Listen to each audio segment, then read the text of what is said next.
Con la presentación de Francisco Briceño, quien en estos momentos se encuentra en una temporada de campo y la conexión es un poco irregular. Sin embargo, va a intentar presentarnos los distintos avances que puede formular en su presentación sobre cambio y variabilidad climática en Sudamérica en los últimos 1000 años, registros paleoclimáticos. Es investigador de la Universidad Militar Nueva Granada de acá de Colombia y agradecemos profundamente, por supuesto, su participación en este espacio. Aló, muchísimas gracias. ¿Me están escuchando bien? Perfecto, sin novedad. Gracias por la presentación. Bueno, pues primero quería hacer una introducción sobre este trabajo, y es un compendio de un trabajo que se ha hecho en los últimos 10 o 15 años en Sudamérica y en el cual vienen trabajando diferentes investigadores que pues, están aquí referenciados. Siguiente.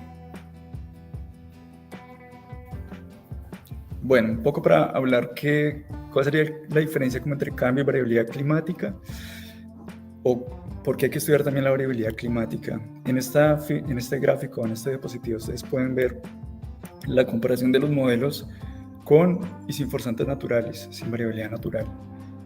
Y vemos que de todas maneras la variabilidad natural tiene un impacto muy fuerte en lo que tiene que ver con sus efectos en el clima. Entonces no solo tenemos que entender cuál es el efecto de los gases de efecto invernadero, sino también cuál es el efecto de las variables internas y las presiones internas, sobre todo lo que tiene que ver con variabilidad, como fenómenos como el ENSO o el Niño. Siguiente. Bien, y para eso, estudiar los últimos 1000 años se ha convertido en un laboratorio que explica muy bien qué es lo que puede pasar entre esas interacciones entre la variabilidad natural y los efectos antrópicos. Como ustedes pueden ver en el gráfico a la derecha abajo, en los últimos 1000 años, teniendo en cuenta los años calendario, han habido 2 periodos cálidos. Bueno, en los últimos 2000 años, pues si vemos desde los últimos 1000 años, vemos 2 periodos cálidos, que fue la anomalía climática medieval, más o menos entre el 900 y 1200, y el periodo de calentamiento moderno, que más o menos lo arrastramos desde los 1800 hacia la actualidad. Entonces vemos que también hubo un periodo cálido anterior que tiene características muy similares a las actuales, y un periodo en el cual, si bien ya estaba establecida la humanidad, no habían fuentes de gases de efecto invernadero como las hay ahora, pero un efecto interno que pudo haber hecho que el planeta se calentara hasta ese punto. Bien, siguiente.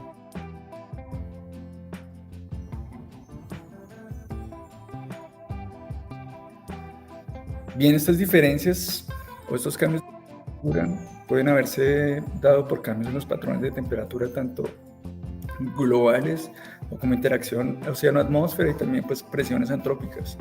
Si bien no habían carros y no habían, no sé, habían otras presiones antrópicas como extensiva deforestación en Europa y otro tipo de presiones.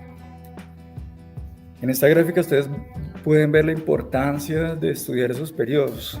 Entonces ven a la izquierda, ven cómo la relación que hay entre el auge y decadencia de diferentes culturas relacionadas con picos de periodos cálidos o periodos más fríos durante los últimos 1000 años, y cómo hubo cierta relación en Europa. A la derecha también pueden ver cómo en un trabajo de Sousa que fue publicado en 2019 se hizo un ejercicio similar, pero viendo también cuál era el impacto que tuvo el cambio y la variabilidad climática durante los últimos 1000 años sobre diferentes culturas aquí en Sudamérica. Y también se comparó cómo las diferentes estrategias que ellos tenían en los cultivos o maneras de enfrentar estos cambios hizo que tuvieron un auge o una decadencia en su establecimiento. Entonces vemos que los últimos 1000 años pueden funcionar como un laboratorio de contrastes entre periodos cálidos y periodos fríos, por así llamarlo, que nos permite entender el impacto del cambio climático, las forzantes internas y las forzantes externas, como pues los gases de efecto invernadero. Y para entender un poco qué es lo que se puede afectar, pues hay que entender también cómo es el clima en grandes rasgos en Sudamérica y cuáles son los mecanismos que gobiernan la circulación, precipitación, cambios de temperatura. Siguiente.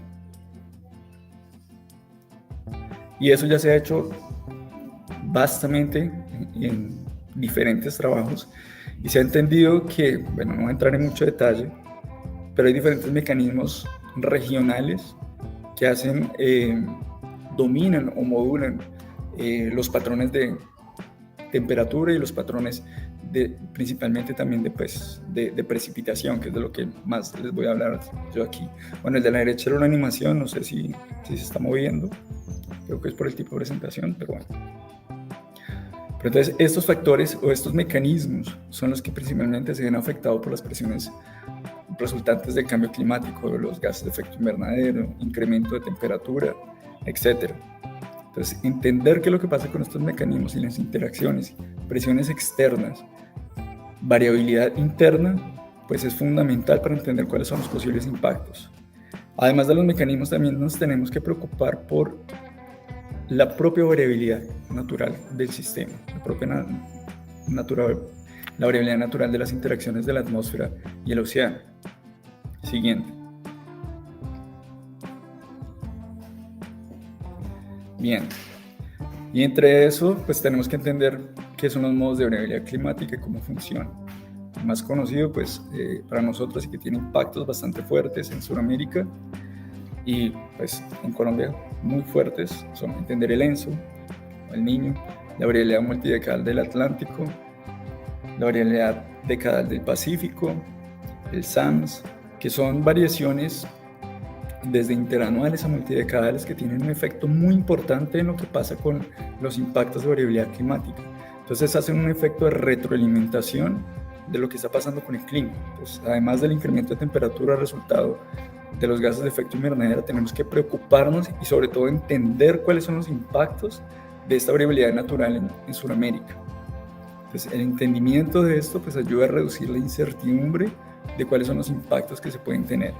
Entonces, el Niño es uno de los más estudiados es una variabilidad interanual de 2 a 7 años y tenemos datos que nos permiten entender cuáles son las resultantes medias de sus impactos. Por lo menos en la gráfica que ustedes ven ahí, donde está el Niño 3-4, pueden ver cómo hay una sequía extensiva en todo el norte de Sudamérica, mientras al sur de Sudamérica hay precipitación.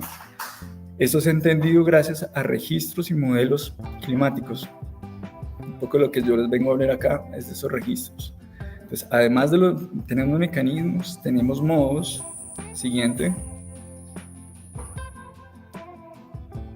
Y como ustedes van a ver en este gráfico de SWAN 2014, que nos dio a colocar la bibliografía, hay procesos convectivos en Sudamérica, resultado de las coberturas vegetales, que son muy importantes y tienen un papel muy importante en la distribución de precipitaciones en Sudamérica y en la regulación de esas precipitaciones. Entonces, otro factor que debemos entender, debemos manejar a la hora de entender cuáles son los impactos en la precipitación, ya que este último, pues si hablamos de procesos de evapotranspiración natural o del papel de los bosques en las lluvias, se ve muy afectado por las presiones antrópicas, ¿sí? Procesos de deforestación principalmente. Y se ha entendido muy bien que el Amazonas tiene un papel muy importante en la regulación de precipitaciones en Sudamérica, sobre todo en la región sudeste del continente. Pero poco o nada sabemos de lo que pasa con la regulación hídrica que tiene nuestro país, ¿sí? Hasta ahora se está comenzando a entender. Entonces, tenemos que entender variabilidad natural, mecanismos, variabilidad interna, incluso procesos convectivos, el papel que tiene la biodiversidad o las coberturas vegetales dentro de este sistema. Todo esto como resultado de una pintura de precipitación contrastante entre periodos de lo que llamamos verano-invierno, que pueden mostrar ese transitar de las precipitaciones en Sudamérica. Siguiente, la cual se puede ver reflejada en esta figura, ¿sí? Entonces tenemos que entender cómo este proceso es el que se puede ver afectado por los cambios y presiones de precipitación. hasta no entender muy bien estos procesos que les acabo de mencionar, es difícil también saber qué estrategias son mejores, si procesos de adaptación o cuáles son las mejores estrategias de adaptación que debemos tomar, ¿sí? Y saber anticipar, y si no hemos disminuido la incertidumbre de cuáles son los patrones espaciales, cómo pueden cambiar, es difícil también tomar decisiones a la hora de adaptarnos a los impactos resultantes del cambio climático. Entonces, en este trabajo que nosotros quisimos montar, nos planteamos como objetivo, siguiente por favor, tomar esos registros paleoclimáticos de alta resolución de los últimos 1000 años, teniendo muy buena calidad, y mezclarlos, tanto teniendo un enfoque espacial y temporal con el objetivo de consolidar las interpretaciones climáticas de los últimos 1000 años y tomarlo como un laboratorio de cambio climático de cuáles son los impactos que podemos esperar a futuro en un periodo cálido. ¿Qué hicimos con esto? Siguiente. Tomamos todos los registros paleoclimáticos de Sudamérica que nos hablan de los últimos 2000 años, hicimos una depuración de esos datos, ¿sí? Tomamos los registros que tenían una muy buena resolución temporal. La resolución temporal me refiero a que en una década hubiesen por lo menos 3 a 4 datos. Tratamos esos datos para poder hacer una interpolación espacial, por así decirlo. Después evaluamos la fiabilidad de esos modelos espaciales y hicimos un análisis de función ortogonal. No voy a entrar en detalle en la estadística, pero pues nos permite hacer una comparación espaciotemporal de los datos y montar una imagen de cómo podría verse la precipitación en un periodo cálido y en un periodo menos cálido. Estoy hablando a nivel global, ¿no? Después de encontrar esos patrones, pues llegamos a conclusiones generales de qué es lo que está pasando en Sudamérica o qué podemos esperar con esos determinados escenarios. Entonces yo les hablo aquí que tomamos diferentes registros paleoclimáticos. Para los que no están familiarizados, siguiente. Esos registros paleoclimáticos pueden ser o derivarse de cavernas, lagos, corales, plataforma continental oceánica, etcétera. Todos los que están listados ahí, que cada uno tiene una diferente resolución, pero que en algunos casos nos permite montar muy buenos datos a una muy buena resolución, incluso a veces anual. Con todos esos datos, siguiente. Después de tomar todos esos datos en Sudamérica, vimos cuál es la relación espacial entre ellos y la relación temporal. Obviamente, como ustedes ven en la figura a la derecha, los últimos 1000 años son los que tienen mejores registros, tanto a nivel espacial como a nivel temporal en Sudamérica. Llama la atención, salvo que no lo conozca en este momento, Colombia no tiene ningún registro de alta resolución de los últimos 1000 años. Estoy hablando de alta resolución, que abarca los últimos 1000 años y nos permite entender o llenar ese vacío que hay de la variabilidad climática, sobre todo variabilidad de precipitación al norte de Sudamérica. Entonces también fue un desafío poder entender, o todavía más que un desafío, hay vacíos en el entendimiento de qué es lo que puede pasar en este sentido en Sudamérica. Después de tener todos estos registros, compararlos y estudiarlos, tuvimos pinturas como las que les voy a mostrar. Entonces voy a empezar por la comparación de lo que sería el periodo análogo al moderno, que sería la anomalía climática medieval, un periodo cálido a nivel planetario que tuvo un impacto en Sudamérica. Siguiente. Hicimos un análisis muy básico de clústeres y lo que podemos ver es que al norte de Sudamérica en los periodos cálidos se presentan mayores precipitaciones. Entonces no podemos hablar de solo calentamiento global como un proceso lineal y proceso de sequía, ¿sí? Ya cuando hablamos del Amazonas y la parte sudeste del continente sí se presentan periodos los climáticos muestran un periodo más seco, incluso fragmentos de esos periodos donde la sequía fue mucho más intensiva. Después de hacer todo el proceso estadístico, lo que encontramos fue, siguiente,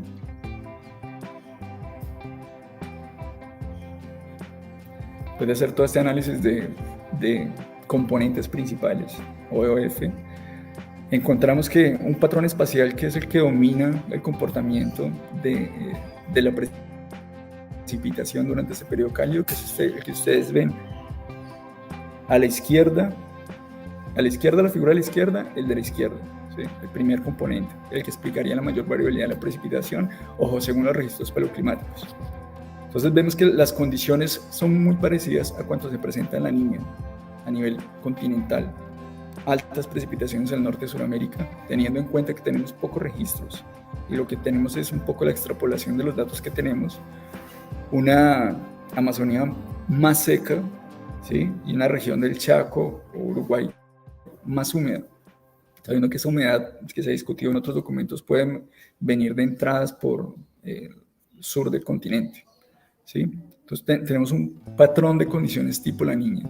¿Será que este tipo de condiciones son las que se pueden presentar a futuro con calentamiento global y una retroalimentación de este tipo de condiciones en Sudamérica? Entonces podemos preguntarnos también qué pasaría en Colombia, ¿no? Procesos de más precipitación, que un poco se relacionan, se ha visto en los últimos, hablemos 10 años, que se han presentado altas precipitaciones. Siguiente. El siguiente periodo es la pequeña edad del hielo, más o menos entre, bueno, dependiendo de la bibliografía, entre 1400 a 1800. Muestra todo lo contrario. Un norte de Sudamérica más seco, una Amazonía un poco más húmeda, ¿sí? Y unos Andes también un poco más secos. Esto puede verse el resultado siguiente.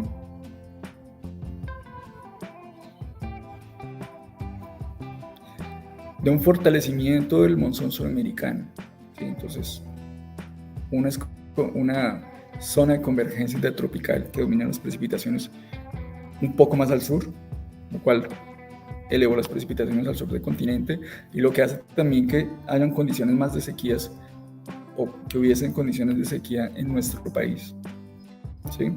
Bueno, y todo el patrón que se ve ahí en el mapa. ¿Cuánto tiempo me queda? Perdón. Bien. Siguiente. Esta gráfica viene de un trabajo de Myriam Ledru, francesa, un trabajo que no se ha publicado, pero que muestra que durante este periodo aparentemente hubo un debilitamiento del patrón zonal del Pacífico. Entiéndase, aguas un poco más cálidas en todo el Pacífico, ¿sí? Unas condiciones muy parecidas a cuando se presenta el Niño, lo que pudo hacer que se retroalimentara ese proceso de pocas precipitaciones al norte del continente, entonces hablando de la región donde se localiza Colombia, y un exceso de precipitaciones en el Amazonas y la región sudeste del continente. Entonces vemos cómo es importante también entender la variabilidad natural en el contexto de cuáles podrían ser los impactos del cambio climático en Sudamérica. Y no solo entender la variabilidad natural, sino cómo espacialmente eso puede presentarse y cómo puede afectar, ¿sí? Y no podemos ver de manera aislada, sino como hablaban también en una presentación anterior, tenemos que tener un contexto regional de qué es lo que puede pasar. Y por último, siguiente. Obviamente el periodo de calentamiento moderno tiene muchos más datos, estamos hablando desde 1800 hacia el presente, pero lo que muestran los datos, yo sé que no se ve muy bien, pero lo que muestran los datos es un periodo extensivo muy seco en ciertas regiones del Amazonas y regiones más húmedas, al norte del continente, ¿sí? Cuando intentamos especializar eso y mostrarlo en una sola pintura, siguiente, vemos un primer modo, o una primera pintura, la de la izquierda en el mapa a la izquierda, una pintura que muestra una región amazónica mucho más seca, ¿sí? O un modo mucho más seco, centralizado, focalizado en esta región. Al norte, de donde estamos localizados nosotros, una alta incertidumbre por la naturaleza de los datos que tenemos y la falta de datos, pero que diría, o por lo que se conoce, que podría presentarse unas mayores precipitaciones, por lo que vemos en el componente 2 del gráfico, y esto puede deberse a un debilitamiento del monzón suramericano, condiciones muy parecidas a lo que podría ser el Niño, ¿sí? Un patrón dominante que es muy difícil de comparar a los otros periodos. Si bien se presentó hace 900, 800 años un periodo muy parecido al actual, es difícil comparar los datos. Bueno, por la falta de datos y porque el patrón espacial no es muy claro, ¿sí? Vemos que la fuente de humedad del sur del continente se repite. En el sur tenemos muchísimos más datos, pero que nos lleva a que no tenemos conclusiones muy claras de cómo podría presentarse, cuál es el patrón espacial actual. ¿Listo? Siguiente. Pero a la hora de modelar, vemos que el periodo actual muestra eso. El current one period muestra, o la gráfica de la derecha, más a la derecha, muestra que hay un exceso de precipitaciones, o lo que el modelo, estos ya son datos modelados, mostraría un exceso de precipitaciones en esta región, ¿sí? Lo que es muy disidente, muy parecido a lo que muestran los datos paleoclimáticos de reconstrucción. Ok, gracias. Entonces, llegando a las conclusiones rápidamente para no robarles más tiempo, siguiente. Nuestros resultados muestran que los modos de variabilidad afectan los patrones hidrológicos en Sudamérica, la intensidad y tendencia de las precipitaciones. Entonces es muy importante entender la interacción de estos modos de variabilidad y cómo se relacionan con el cambio climático, poder separar el efecto de estos dos. La intensidad y la extensión de la duración de los periodos depende de la interacción de estos modos y cuáles mecanismos son los que están siendo afectados.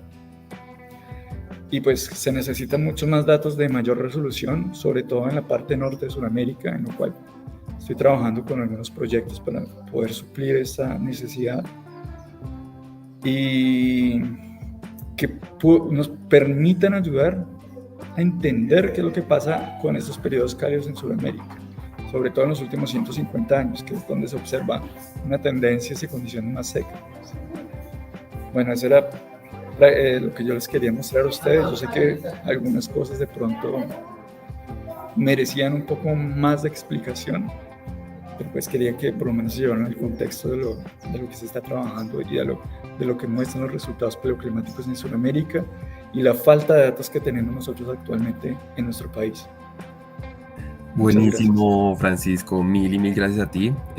Buenísima presentación. Muchas gracias un poco por intentar armonizar también el discurso para los que no somos especializados en el tema, un poco poder familiarizarnos mejor, pero lo maravilloso de esta presentación justamente es reflejar un poco, además de lo de que siempre se habla alrededor del patrimonio cultural marítimo y sumergido, la importancia de la interinstitucionalidad, también todos estos aportes desde otras áreas del conocimiento y desde todas las perspectivas interdisciplinarias que se pueden formular.